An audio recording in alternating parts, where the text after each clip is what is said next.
Is content the new art, or are they fundamentally different? Today, I want to explore how art and content shape culture, where they intersect, how they might even be the same thing. I want you to think of this as a conversation about the evolution of creativity, what art has historically meant to us, and how content is shaping the world today. I will share perspectives from both sides, those who believe content creation can never truly be art, and those who argue that it's one of the most pure, modern forms of expression. I'm not here to tell you which side is right. I'm here to explore all the angles, unpack the nuances, and let you decide for yourself. So let's start with art, okay? For centuries, art has shaped the way we understand culture and society. Take the Renaissance, for example. Their art wasn't just decoration, it was a statement. Da Vinci, Michelangelo, artists who reflected the values of humanism, science, and religion in their work. You fast forward to the Harlem Renaissance, art like Aaron Douglas's murals weren't just beautiful or entertaining, they redefined Black identity and culture in America. And art historically has been about challenging norms and expressing universal truths and reflecting humanity. Pop art, for example, think Andy Warhol. He blurred the lines between high art and mass culture. It's constantly evolving and adapting to its time, and that evolution is a part of what makes it timeless.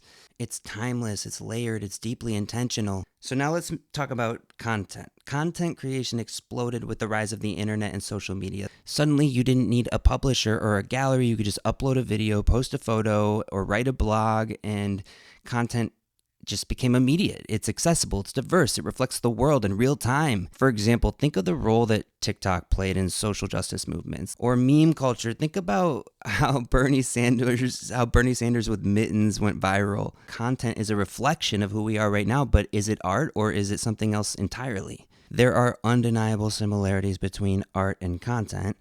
Both aim to tell stories and evoke emotions. Take Picasso's Guernica. It depicted the horrors of war. It tells a story. It makes you feel something. Now compare that to a TikTok video.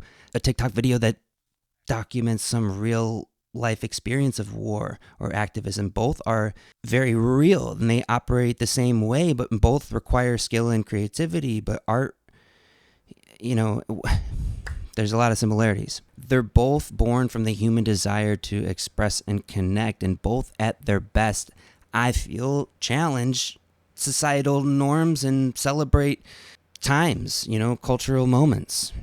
I remember when Beyonce's Lemonade came out, there was an argument around, is that art or content? That's art. In this home, that's art. But here's where the differences come in. Art often aims for timelessness, while content is created for immediacy. A painting in a gallery is meant to be studied for generations, but a viral TikTok might be forgotten in a week. Art invites deep engagement and it wants you to interpret it, but content is often consumed passively and in fragments. It's designed for quick engagement. It's designed for a like, a share, and then there's the process, right? Art can take years, slow, deliberate creation, but content is fast, and that speed can make it feel less intentional, even if it still carries meaning. And there are people that still feel like content can never be art. They argue that content is made for algorithms and not deeper meaning. And think about clickbait and influencer marketing and life hack videos. These things feel functional, but not necessarily artistic, right? Like critics would say, content is not meant to challenge or transform. It's meant to entertain or sell. It doesn't have the ability to transform. Or does it? But on the other hand, there's a strong case for content as art. Platforms like YouTube and TikTok have given people the stage to express themselves in ways that have never existed before. Bo Burnham's Inside, for instance, that's a piece of content that blends comedy, commentary, music. It's deeply personal, layered. Then there's the democratization of content. You don't need a gallery. You don't need a record label. You just need a phone and an idea. Thomas Mertens said, art enables us to find ourselves and lose ourselves at the same time. Couldn't that apply to content? Art and content meet in the space of the digital age. NFTs are a great example. They blend the world of digital content with exclusivity and fine art. Or think about museum exhibitions that showcase memes or viral videos. Pop art Ashley Longshore is an amazing example. An Instagram video can blur the lines. It can be thought-provoking, just like a piece of art. Andy Warhol once said, art is anything you can get away with. That feels more relevant now than ever. So where do we land, right? Art and content, they're not as different as we might think.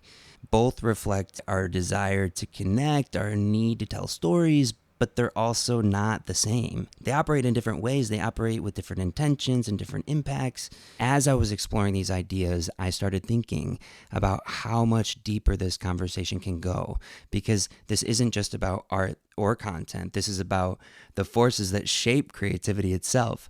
So let's take it a little bit further. Let's talk about how technology and monetization and culture and time impact the way that we create and consume. Technology has blurred the lines between art and content even more. And think about AI tools like Midjourney or DALL-E that create stunning images in seconds. They empower creators, but they also raise questions about whether something created by a machine can truly be called art. NFTs are another example. The immediacy of digital culture with the exclusivity of fine art, but are they art or just another product of the digital age? Algorithms are shifting what we see and what we create. If you're creating content for an algorithm, are you really creating art? Then there's the question of money and how it influences creativity. Platforms like TikTok, YouTube have made it possible to earn a living through content creation. But what happens when your creativity is tied to metrics like likes, views, and shares? Does it change the art that you create? Take independent artists who use Patreon to fund their work. They're creating for an audience, but does that make their art any less valid? This tension between self-expression and audience expectation is not new. It's just amplified in the digital age. So where do we go from here? Art, content, and everything in between are evolving faster than ever. But maybe the real question isn't about if content is art.